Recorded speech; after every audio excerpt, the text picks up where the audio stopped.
Welcome to Dear Watchers, an omniversal comic book podcast where we do a deep dive into the multiverse. We are traveling with you through the stories and the worlds that make up an omniverse of fictional realities we all love.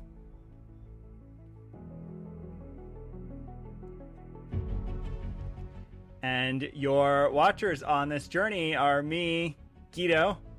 And me from the dustbin of history, it's Rob. Oh, there you go. I was trying to think of something, but it just didn't come to me. It's a tricky one. But before we get into this week's quite interesting episode, Guido, what's new in our little section of the universe? Oh, okay, yes, funny. Fun. Yeah. Well, last week was our really exciting interview with Luciano Vecchio. So if listeners haven't heard last week's episode, go back and listen to it. It was a great conversation. It's had a great reaction from listeners and from people online. We've loved seeing what people thought and found when they heard his story and where he came to his work from. And some connections happened today because Grant Morrison came up in his story, and I might have something to share about Grant Morrison later on in today's episode. Ooh, exciting. Yeah. And if you are joining us for the first time, we have 3 sections of our travels today. Origins of the story, what inspired this other reality. Exploring multiversity, we dive deeper into the alternate universe. And pondering possibilities, we examine the impact and what's followed or coming in the future. And remember, you can support us by leaving us a review wherever you're listening. You can join us on Coffee, where we have a spin-off show, Omniversity. Thank you for your support and spreading the word. And thank you for listening to today's episode. And with that, dear watchers, welcome to episode 87. And let's check out what's happening in the Omniverse with today's alternate universe.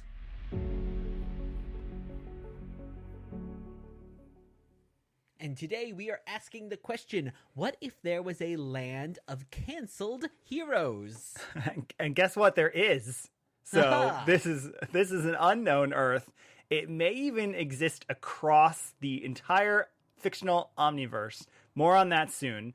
But in Marvel's multiverse, the Marvel Wiki folks gave it the temporary number of 709, Earth 709, because there's not an existing designation for this land of canceled heroes, though we have seen it a few times, which we're going to share all about in just a moment.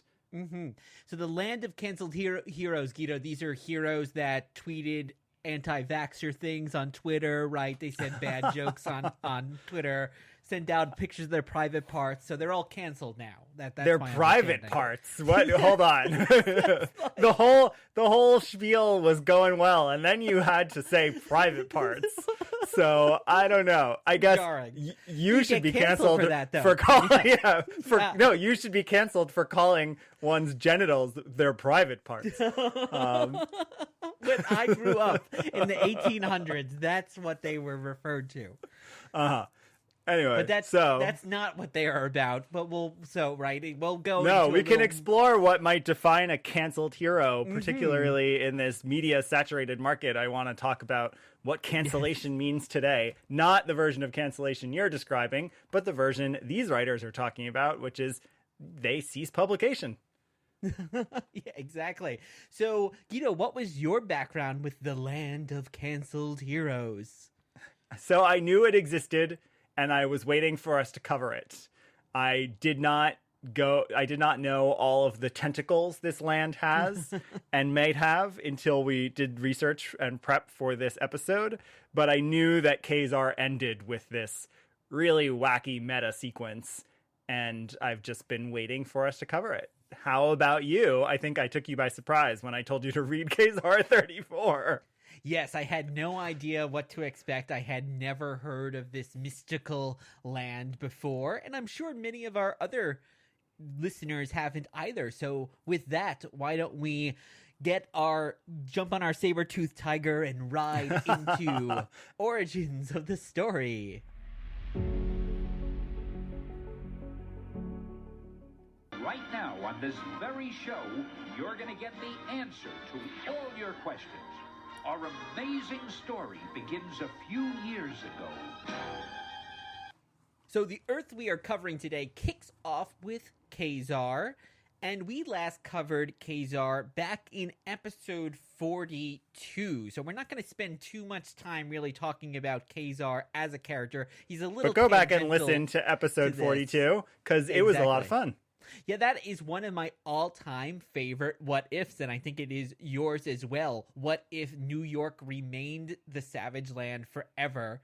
And there's Thanos in it, and there's lots of really great humor. Really recommend that. That's What If Volume 2, Issue 112. But then we also, as part of that episode, also covered his very first appearance way back in X-Men number 10 in 1965. We also talked a little bit about his appearances in the 90s as well, leading up to that What If. And we looked at his origin there and really loved it. And it's, but in this case, it's really just a metaphor or a vehicle for more meta storytelling. Yeah, I don't think it's a metaphor. Too Yes. many There uses is of the some word Yes, meta going on here. That's true. There's maybe some metaphor in it, but we'll get to that in a moment. So, yeah, and we also have, for our origins, we're going to share with you some of our episodes where we've started covering the meta storytelling. What's funny is we've never shared with our listeners. We actually, when we were talking about our spin-off podcast, Omniversity, I remember one of the things that we talked about, and I think I brought up, was my dream, though I think it would require way too much research, my dream of doing a podcast all about meta fourth wall breaking stories because we love them. And I think you and I had just watched an old I Love Lucy commercial that was shockingly meta, where it like breaks the fourth wall, and it really surprised us. And it just had me thinking about how much I love meta storytelling. And that's been clear to our listeners of this show. It's been clear to the listeners of Omniversity, because Promethea is quite meta, and I think we'll go into some other meta things when we finish our Promethea book club. But if you want to go back and listen, I'd say episode 33 of our show, where we cover the very famous What If, where the Marvel bullpen become the Fantastic Four. That's a great example of Marvel Bronze Age meta stuff, where they're using the people that you know in Marvel and placing them in the world of the comics. We also talked a lot about meta storytelling on episodes 45 and 46, because you and I looked at Elvira in Horrorland as she goes through the multiverse of horror movies. And then we did an interview with David Avalone, the writer, and talked a lot about his work in meta storytelling. There was our first imaginary story in episode 51, which was Superman watching the Superman serials with Lois Lane. And then the last episode I'd recommend as an origin to this one is if you didn't listen to episode 72, where we interview Kat Grunwald about Mark Grunwald's impact on Marvel. I mean, he is the king, I'd say, of humorous 1980s Marvel meta jokes. And I'm sure he played some role in at least some of what we saw today. He even gets a odd shout out in one of the later issues. So those are some of the times that we've explored meta storytelling. And I love that we're going to be able to explore it in this alternate universe today. Yes. So did you know, Guido, that this whole segment you just had was actually a dream? And when we wake up in Exploring Multiversity, you're going to wake up in a bed next to Suzanne Plachette. So with that, What does that mean? I don't know. Is that Newhart. Newhart, yes. That's Which my there's 80s comic connection there. I used to buy the comic that was very meta, because they actually released the Mad Dog comic that he drew in the show of the later show, not the original was in that later show. That Yes, was the but later show, yeah. I'm trying to But get anyway. my 80s meta Mark Gruenwald-esque joke in there. So Yeah. with that, let's go to Exploring Multiversity. I am your guide through these vast new realities. Follow me and ponder the question, what if? And today we have Khazar the Savage from October 1984. This is issue number 34, the final issue of this run. And this story is entitled Savage in a Strange Land. But there's also an epilogue. And there is a little bookend story called The Last Khazar Picture Show. Yeah. So this is written by Mike Carlin, penciled by Paul Neary, inked by Carlos Garzon, colored by George Roussos, lettered by Janice Chang, edited by Danny Fingeroth. And the bookends, which are photography by Elliot Brown, they're one of the classic Marvel bullpen photo series. And the script is also by Mike Carlin with lettering by John Morelli. So we're going to talk about these 3 chunks separately. And our briefest conversation is going to be about the main story of this Khazar. So a quick summary is that Shayna's been captured by these aliens with some giant bone key that's a gateway. And Khazar and Zabu follow her and find that it's an artificial jungle that these aliens created to produce adrenaline because they can use it as a poison or something to get back at their former employers. And Khazar then rescues Shayna and escapes, and she discovers she's pregnant, and so they sort of live happily ever after. They quite literally close the door in the final panel, but the door that continues in the epilogue, which we'll get to in a moment. But let's stay on the main story, which is the 616 for Earth 616 for just a moment. Did you enjoy the main story, having zero context of the rest of this run of Khazar? Not really, only when I was kind of reading it as a metaphor. There's that word for the end of this run, because it's so completely ridiculous. You have these aliens, they've kidnapped all the people from the Savage Land to get their adrenaline, and Khazar produces the most of all. And as you said in the summaries, to get back at their bosses who wanted them to build this artificial zoo but then left. We have no idea who the bosses are, but this whole thing kind of feels a little bit like Mike Carlin is saying, well, this run is ending and then these bosses were leaving, and I don't know. There's something, it's not quite clear because, as you said, we're kind of jumping into it, but it does feel like they're trying to say something. It almost feels like this is such a stock story, almost comically so. It's aliens kidnapping him, and it has no, it's just so random. Or it feels like it was going to go somewhere much further and it got cut short. So he had to real quick come up with, I mean, the aliens literally explain their motivation on like 2 paragraphs of caption boxes. So that made me think like, okay, he had this story plotted for longer and then a cancellation notice came through. That's my guess. And the aliens are a little saucy, like they're bringing them their food and here's their food, and let's speak in English because that's what these people speak, and they kind of look a little like, I don't know, some like the creatures from the Fifth Element that show up at the end or something like that. Yeah. So it's fun. I love the art. But yes, out of context, it's a weird, rushed for sure ending, but it's really just a vehicle for where we're going. Let's start with the odd detour that's actually on the inside front cover and inside back cover. But if you read this issue digitally, this is one of the rare instances where Marvel Digital did a great job of scanning these pages and including them. Usually they leave out things like the letters page, but luckily they knew this was too fun and funny and needed to be included for the whole experience of the issue. So what is happening on these 2-page photo stories in the front and last cover? Well, there is a party to celebrate Khazar's cancellation, one of the many Marvel bullpen parties, and everyone's there having a crazy Marvel bullpen time. But Mark Carlin is really trying to get his coworkers out of the room, so he actually tells them that Moon Knight is having a cancellation party. They've got food, so they all rush out to do that.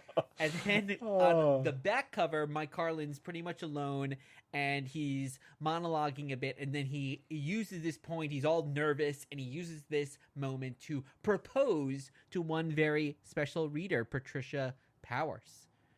Yeah, it's it's so weird. It's one of those great instances of the Marvel bullpen. That's why I recommended listeners go back and listen to the Mark Grunwald episode if they didn't. Because it's just clear it's these people having fun. Like, they obviously all had to pose for these photos. They're not existing photos because they show like everyone partying and Mike Carlin with like his head down looking sad. So they went through the office and posed for these, and I think that's just hilarious.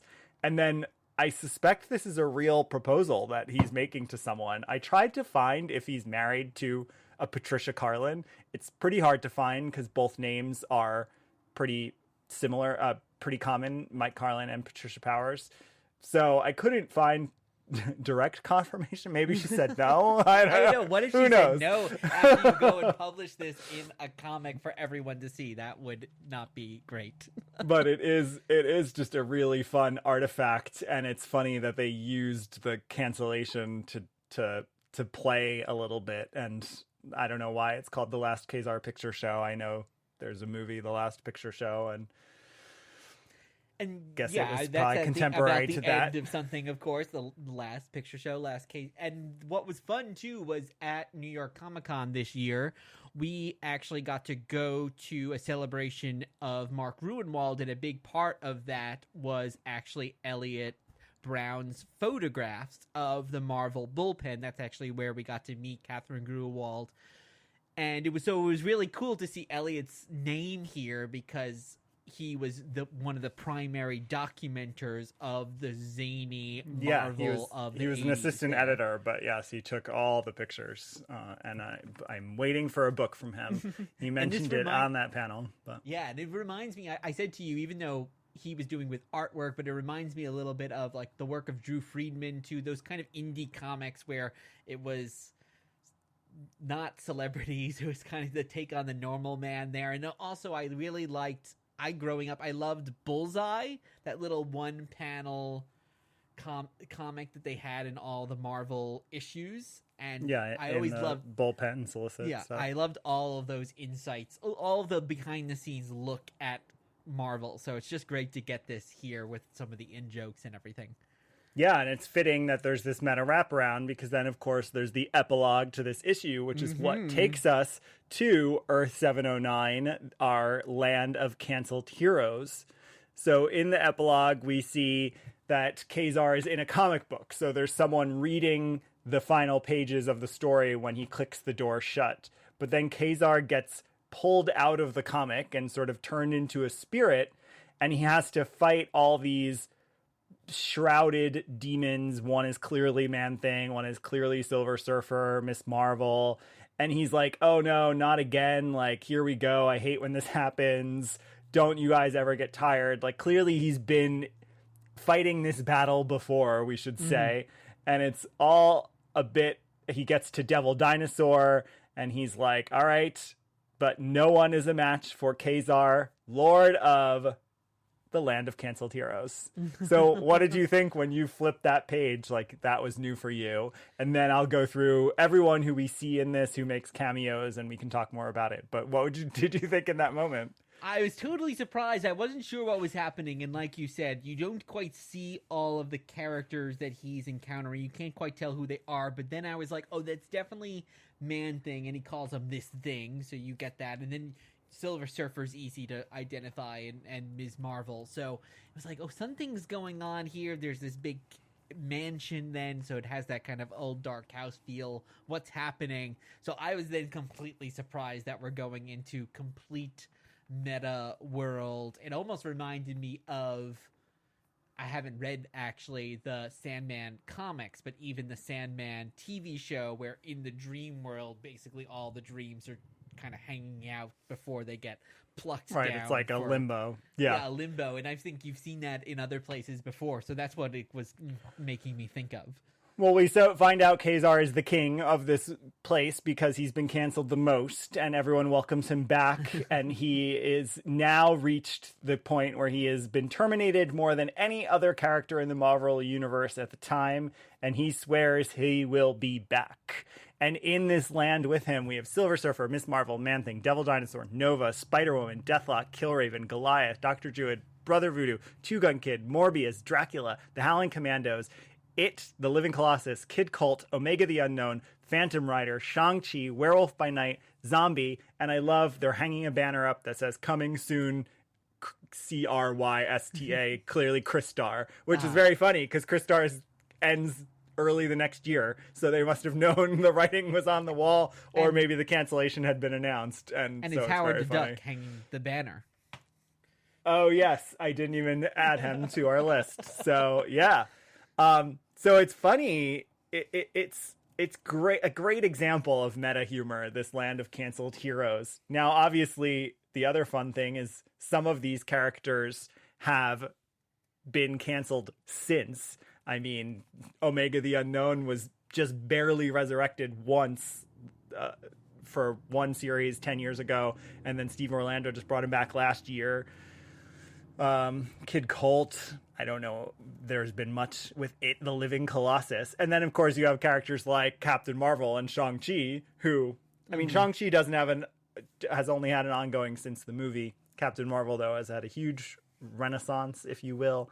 So it's just really funny to see who in 1984 was in the land of canceled heroes with him, some of whom are still quite canceled and some of whom are thriving outside of the land.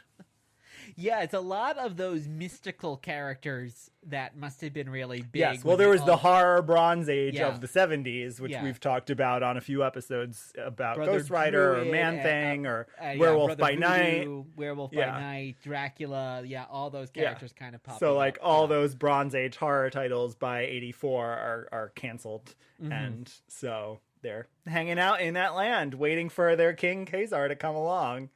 So I think it's a lot of fun. It's fun to look at the Easter eggs. It's a fun epilogue to this story. But we have seen more of this Earth, so I'm ready when you are to find out. Yes. So let's close the door, just like Khazar and Shanna to close the door on their story, and we'll open the door on Pondering Possibilities. Will the future you describe be averted? And Guido, what are we talking about for our Pondering Possibilities? Well, there are 2 more official appearances of the Land of Canceled Heroes, and we will go into some detail on those. And then I actually do have a few other tidbits about places this land might show up that are very surprising. So we're going to stay in our Land of Canceled Heroes and see where it's taken us, and then we can talk a little bit about our love of canceled heroes. Yes.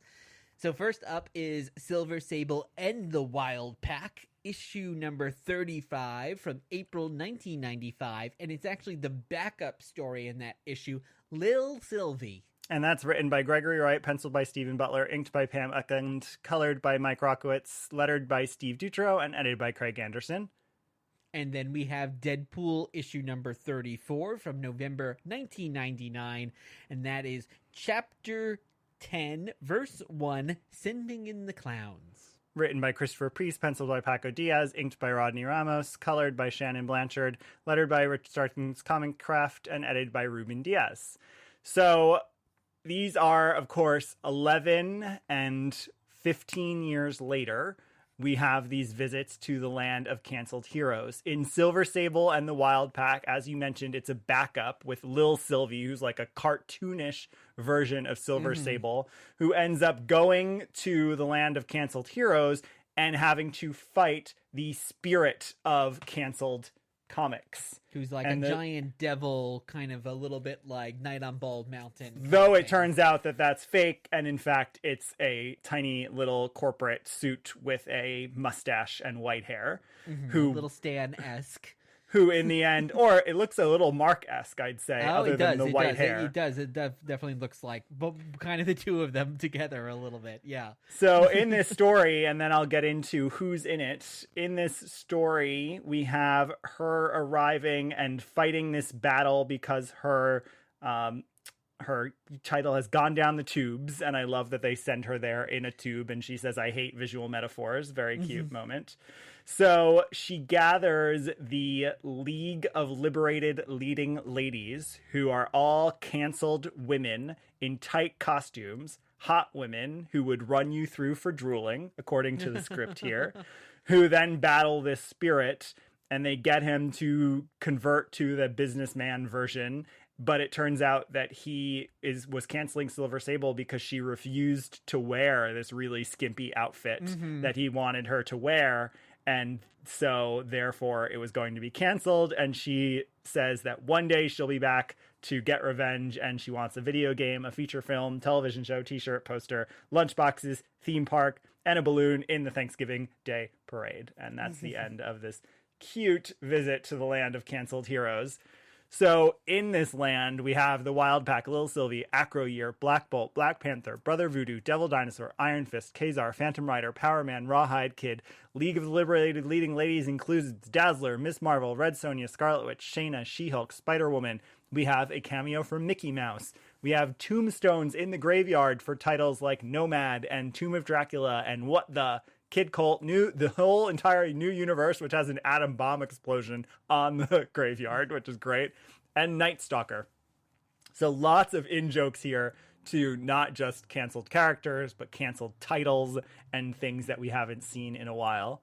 So did you enjoy Lil Sylvie's visit to the land of canceled heroes? Yeah, it's very much in the tone of shows like Animaniacs and Freakazoid, and I was seeing Animaniacs premiered a couple years before this, so it's got that kind of wacky tone. Even when she references, as you said, the visual gag, that felt very much of that style of humor, where we're kind of gonna spell it out. And even the animation or the art, which is definitely this more cartoonish look.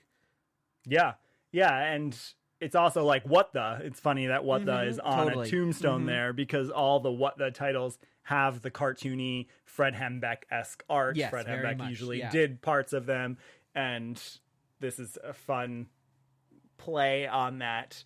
I don't know anything about the Silver Sable and the Wild Pack title, of course, nor is any knowledge required to read this, but it's fun to see her and all of these women who've been canceled. And I like the slight commentary. It's not the strongest, sharpest commentary, but the slight commentary on the sexism of comics. With the corporate person saying, we have to keep female characters in their places. It's funny. Yeah, and I think when you look at the characters that you mentioned that are featured here, and then even go back to the Kazar issue as well, I think it is striking when you look at the number of non-white characters or female characters, maybe more so in this case, but going back there to that where you have Deathlock and Shang-Chi and Goliath and all these other characters. Well, especially... Yeah. And it's 11 years later, and a lot of these people are still canceled, right? So Totally. Brother Voodoo and Miss Marvel and Spider-Woman, like, they have had nothing in 11 years at a minimum.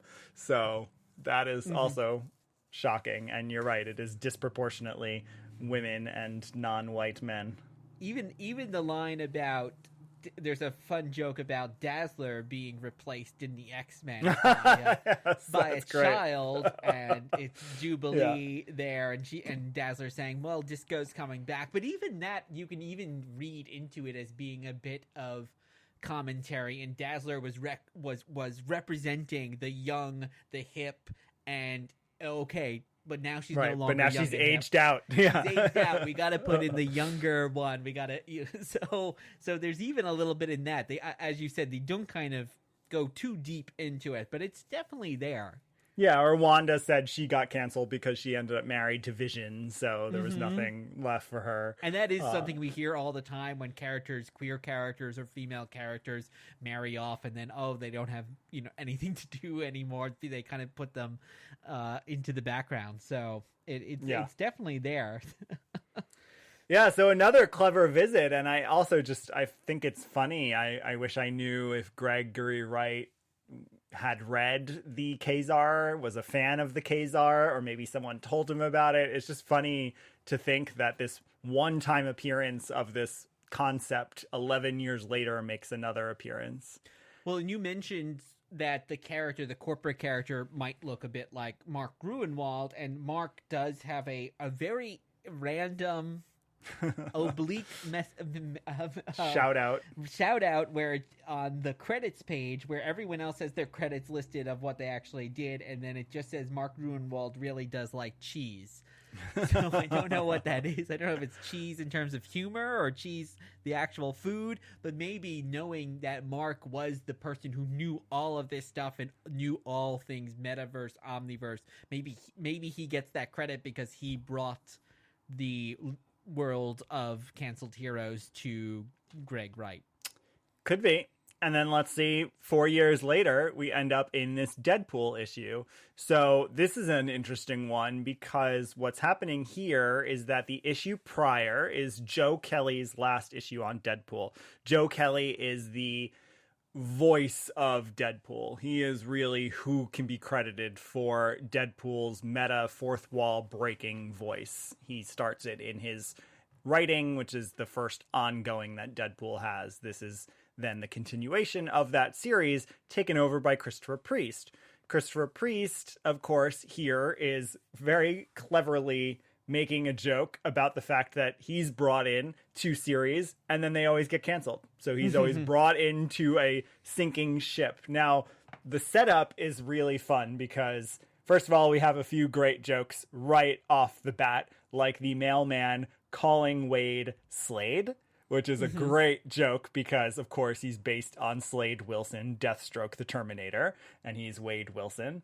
And then he calls him Blade or Mark Wade. So lots of jokes here as Deadpool is then carrying the letters bag of everything that made the book work and every story idea Joe Kelly had, and he throws it into a swamp and then comes upon the League of Canceled Heroes who are playing poker, most of whom are Christopher Priest, or Christopher Priest wearing a mask, pretending to be a character that Christopher Priest drew. And I'll name all those characters in just a moment. And Deadpool refuses to participate in this, resists it, decides that he's going to go dive into the swamp, get this bag, save this series, not be canceled. And that actually then has him coming up into a laboratory, which kicks off the actual 616 story that's playing out here. And then that's it. That's the last reference to this land of canceled heroes, land of canceled comics in Deadpool. It's just that sort of prologue. Now, in this land with him, we have Iron Fist, Luke Cage, Kazar Zabu, Moon Knight, Black Panther, DC Comics, Steel, The Ray, Hawkman, Green Lantern, and Acclaim Comics, Solar, and Vincent Van Gogh. And all of these are, with the exception of Kazar, who needs to be there because he's sort of the king of these, are Christopher Priest written books. So that's why it's fun that you see like characters pulling their mask off and they're all Christopher Priest. And it's great, you know, self-deprecating humor, but also, again, a little bit of meta humor about his books getting canceled and who these characters are. And he brings in, of course, these other companies so that our land of canceled heroes becomes an omniversal nexus point, if you will. So did you enjoy reading this? Yeah, and I liked it even more. This is something that actually benefits from doing a little research after the fact, because I wasn't sure. I didn't know that at first when we see 3 of the people sitting around, and one's dressed as Black Panther, one's as Steel, and one, not quite sure 100% who it is then, but he's wearing a mask, or has a mask pulled up, and they're all Christopher Priest. So I love that kind of, I love that he is commenting on his own career through this as well. Yeah. Yeah, it is really fun, clever stuff that's going on in this intro. Good start to taking over a meta fourth wall breaking title. And it's fun to see different characters, different companies coming together and have this idea explored, which I'll get more into in just a moment. Anything else about this Deadpool entry in our Earth 709 League of Canceled Heroes visit? No, it's I'm really curious to see what was the background with this. How did they know about our League of Canceled Heroes? It's only 4 years after the Silver Sable, but even then, it seemed like such a obscure thing that people were latching on to. So it's fun that it's kept going periodically. Yeah. Well, and in a moment we can talk about if we think it can continue. But the last thing I want to add is that this is, I think, and this would be a very Mark Gruenwald thing to do, as he did in his zine Omniverse, which is map out how fictional reality could occupy the same omniverse. And in this case, clearly Christopher Priest is getting at this idea that everyone's heroes would be in the same place. They'd end up in the same limbo. And there's been a few other appearances of this. So arguably in Animal Man 25, which is Grant Morrison's run, which is incredibly meta, Animal Man ends up in a limbo that's sort of chauffeured by Merry Man, and Merry Man takes him through where all of these stories go when they're ending or being canceled or not being used. And then that, of course, leads him to meet Grant Morrison. And then there's an entire issue where he's having a conversation with Grant Morrison, the writer. So really interesting stuff there. There's also, for DC, Brian Azzarello's Dr. 13, which gathers up a whole bunch of canceled and underused DC characters, and they all come together to fight the Architects, who are all of the DC writers. And then I also found online that there's this really cool reference in the very little known first comics published Grimjack by John Ostrander. John Ostrander, co-creator of Suicide Squad, so he's not little known, but this title is. So in Grimjack, there's a whole backup story where there's a character who ends up in heaven, and he finds all the characters who were killed by DC's Crisis. So you have like Supergirl floating around, and you have Flash, and then you also encounter Elektra and Jean Grey and Kazar in a courtroom, all arguing to get restored and get pulled out of limbo. And we find out that limbo is sometimes also just a hiatus, and you can't get pulled out of it. So it's fun that multiple creators have used this concept before, and it's fun to imagine that it could truly be one shared space where all of these characters who are not being used go. Yeah. I mean, I think it could definitely be a comic onto itself where we're exploring a way to uncancel these heroes is to follow them in the canceled world, and what are they doing there, and maybe there's a threat to the canceled world, someone who wants to cancel them forever, delete this limbo. It feels like a really fun meta fourth wall thing that we could bring back some of these obscure characters and yet at the same time keep them outside of mainstream continuity in whatever. Yeah, I think that's the part they're in. That's the part that I think would be fun, because I when I think of the concept, I agree, I would love to read that. And I think of books like Mark Russell's One Star Squadron from last year, where he's gathering sort of the D-list heroes and saying like, well, what are these people doing? What are they up to? And comes up with a really fun story of that. But it's taking place in universe, and Marvel's done that plenty of times too with underused characters. Yeah, just a few weeks ago in DC, we read about some of the kind of forgotten youth heroes of the 90s, like Dark Claw. Am I getting his name right? Darkwing? No. Darkhawk. Darkhawk. There we go. Darkhawk, some members of the New Warriors, and they were kind of all coming back. So it was that was kind of a fun thing to revisit. Yeah, in Marvel, not in DC. Marvel. Yes, in Marvel. Yeah. Yeah, and so I think what would be fun though about what you just said and what this alternate universe does is it gives you a little bit of freedom, A, to not tell stories that are in Earth 616 or Earth Prime in DC, but B, also to play, like to tell some funny, kooky meta story. Like, I don't know what, but you can have all sorts of things playing out with creators being involved, which both comics companies have done a lot of the time, told meta stories where creators are characters in them.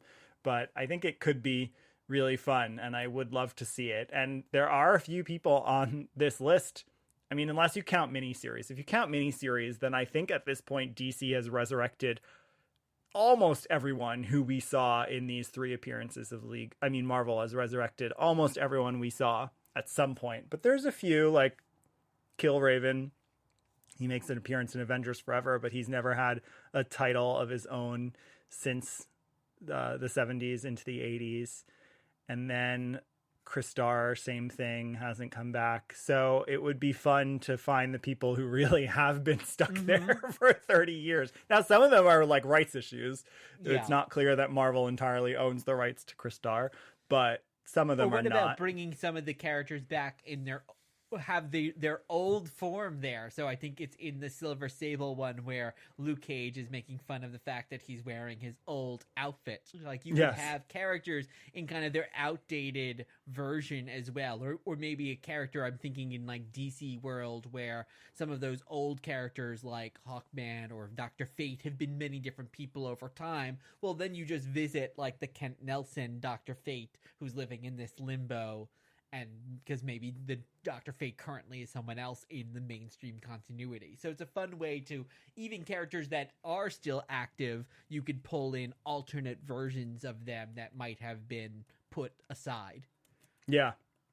Yeah, it's also interesting, before we get into some of our favorite canceled characters that we'd like to see, I was thinking about the fact that all of these companies at this point are giant IP farms, as we know, with MCU and the DCU. So doing something like what you just said would help because it would bring the characters back into rotation. People would know who they are, and then they could mine them for all sorts of stories. I think it's interesting that there are characters who are just unused because why? Like, why not use them? You only have the potential to develop a fan base, to develop good stories, to develop profit. You only have the potential for all of those things by bringing them back in. And in some cases, maybe you'll have a character like the Guardians of the Galaxy that are not the super mainstream characters, and then they find this huge new audience. So you never know which character is going to take off. Yeah. Slowly through this world of miniseries that both publishers have been in for the last few years now, I do think they're getting to every character. Like I said, even someone like Omega the Unknown, who barely anyone knows, Steve Orlando wrote a tiny little return of, but we haven't seen any more. So I think they will ultimately get through them, but not in some of the clever ways that these writers we saw today did. And I wish that would change. So who are some characters that have been canceled that you would like to see back? I actually have an answer for you. I don't know for myself. Do you have Who's an your answer? answer for me? I think that you probably forgot to say Terror Inc. Oh, yes. That would be a great canceled character. Yes. Terror Inc., who... Yeah, is that, and that's the name of the character, is Terror Inc. I know it's the name of the title of the comic, but is he just Terror, or is he Terror Inc.? Trading card, it was Terror Inc., though he might just be known as Terror. I'm not 100% sure, but yeah, he's made from body parts, and he's got this metal hand that has his old memories in them. That would be a great character I'd love to bring back. Yeah, I think a lot of those characters, I'd have to think from back to the 90s. I was also thinking, and maybe they do exist in... I know they've been brought back in various comic forms over the years, but I'm also thinking characters not from the two big publishers, but from the pulp world. Characters like the Phantom, as in the Lee Falk Phantom, or the Shadow, who has come back, I know, or even Dick Tracy, who I know has had comics. But those kind of characters, I think, would be fun because I think a lot of people of our generation and certainly younger have no idea who those characters are. They've really faded away, and bringing them back into a comic form, because probably a movie would be way too expensive. Nobody wants to see a movie for a character maybe they've not heard of, but a comic would probably be a much more economical way to bring those characters back. Yeah, I agree. For me, this is hard to answer because there's been characters who've lost their main titles, but you see them in other things. So I'd even put someone like Dazzler in that category. Now, Dazzler has been underused for sure, but she's not, I don't see her as someone who's like living in a limbo right now, as opposed to someone like an Aquarius. Aquarius in Marvel is living in limbo. He hasn't been heard from. No one's thought about him. there's a few characters like that, a lot of whom I haven't even heard of. I mean, you and I love going through like the official handbooks or the who's who's, and it's in there that you really find these characters where you're like, oh, that person is definitely in the land of canceled heroes. So I know there's a few kooky ones from those books that would be great to resurrect, who have just strange powers and are completely forgotten. But I had a hard time thinking of people who are totally invisible today. Who was going to be your answer other than Terra Inc.? I was going to say the pulp heroes, but then I'm also thinking back to some of the JSA characters, like the original Adam, who has no superpowers. He's just a short guy who's a good athlete.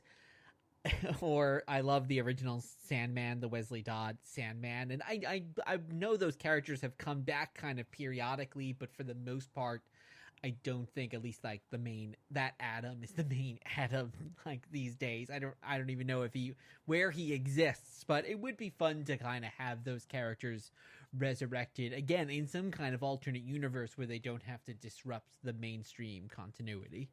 Well, it's the same we saw when we looked at the golden age heroes of pre-Marvel, like the timely Atlas heroes, because again, I don't see them as living in limbo, because there have been a few titles. There's been 2 Agents of Atlas titles where they've had Quasar and even Venus and 3D Man and some of those early characters.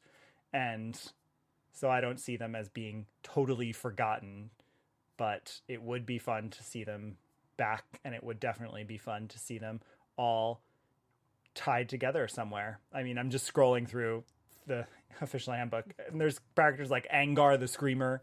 I mean, I'm just flipping through. There's so many who just would who I'm sure the writer would have a ton of fun telling stories about these characters that have barely an appearance in the Marvel or DC universe and have a lot of potential to be played with. Yeah, I think villains especially. I was just trying to think of heroes, but I think villains, there's so many that you could pull from. And even stuff like Hate Monger, I don't know if he's been used in a long time, but it's like, oh, that would be an interesting character to do something with in 2023.